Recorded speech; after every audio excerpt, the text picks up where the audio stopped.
প্রতি বছর বর্ষা মৌসুমে ভারত আর বাংলাদেশের মধ্যে যে বন্যার সমস্যাটা সৃষ্টি হচ্ছে, এটাকে দুইটা পর্যায়ে সমাধান করা যেতে পারে।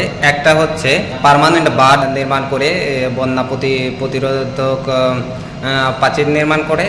দ্বিতীয় নাম্বারটা হচ্ছে ভারতকে আন্তর্জাতিকভাবে চাপ প্রয়োগ করে আমাদের যে পানির ন্যায্য অধিকার, এই ন্যায্য অধিকার প্রতিষ্ঠা করার জন্য দুই দাবি এখানে কার্যকর করতে হবে। একটা হচ্ছে শুকনা মৌসুমে আমাদেরকে যে পরিমাণ পানির অধিকার, সেই পরিমাণ পানি আমাদেরকে দিতে হবে। আর নাম্বার 2 হচ্ছে বর্ষা মৌসুমে অলওয়েজ টাইম ওদের সেফটির জন্য নির্মাণ করে রেখেছে, ওটা বর্ষা মৌসুমে সম্পূর্ণ খুলে রাখতে হবে। বর্ষা মৌসুমে যদি সম্পূর্ণ গেট খুলে রাখা হয় আগে থেকে, সেটা হচ্ছে দেখা যাবে বৃষ্টি হবে, যে পরিমাণ পানি ওইদিকে আছে সেই পরিমাণ পানি ক্রমান্বয়ে বাংলাদেশ দিয়ে প্রবাহিত বঙ্গোপসাগরে চলে যাবে। এই পথায় যদি থাকে তাহলে কোনোভাবেই বন্যা হওয়ার সম্ভাবনা নেই। কারণ হচ্ছে যখন পানি ক্রমান্বয়ে চলে যাবে তখন কিন্তু পানি যাওয়ার জন্য নদীগুলা তাজা থাকবে, নদীতে ময়লা আবর্জনা ফেলে যে ব্লক হয়েছে পার্মানেন্ট পরিষ্কার থাকবে এবং দ্রুত পানি যাওয়ার একটা রাস্তা থাকবে। যেহেতু আমাদেরকে কোনো সময়ই পানি দেওয়া হচ্ছে না, তো সেক্ষেত্রে নদীগুলা মরে যাচ্ছে। তো যখন হচ্ছে তারা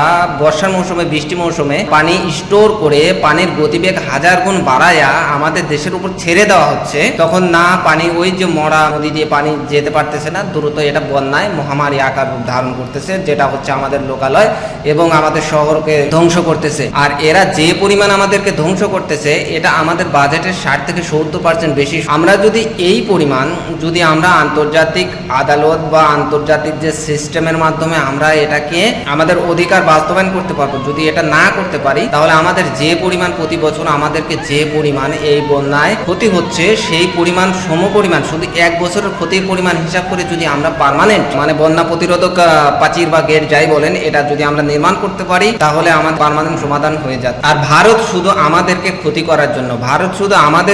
করার জন্য ওরা বিহার, আসাম, মেঘালয়, ত্রিপুরা, নাগাল্যান্ড এই সমস্ত প্রদেশগুলাকে ওরা ক্ষতিগ্রস্ত করতেছে, শুধু একমাত্র আমাদের বাংলাদেশের মানুষের ক্ষতি করার জন্য, বাংলাদেশের অর্থনীতিকে ক্ষতি করার জন্য, বাংলাদেশে ওরা পণ্য বিক্রি করার জন্য যে পরিমাণ আমাদেরকে ক্ষতি করে, তার একটা মেজর ক্ষতি ওরা ওদের নিজের দেশের মানুষের উপরও করে থাকে। তো এই জন্য আমি বলছি আমাদের বাংলাদেশের মানুষের সাথে এই যে বিশেষ করে বাংলাদেশের প্রদেশগুলো আছে, মূলত আসাম, বিহার, ত্রিপুরা, মেঘালয়, ওয়েস্ট বেঙ্গল, এদেরকে আমাদের সাথে পানির যে তিস্তা প্রকল্প বা পানির যে সমঝোতা চুক্তি, এটা আমাদেরকে সাপোর্ট করা এদেরও উচিত।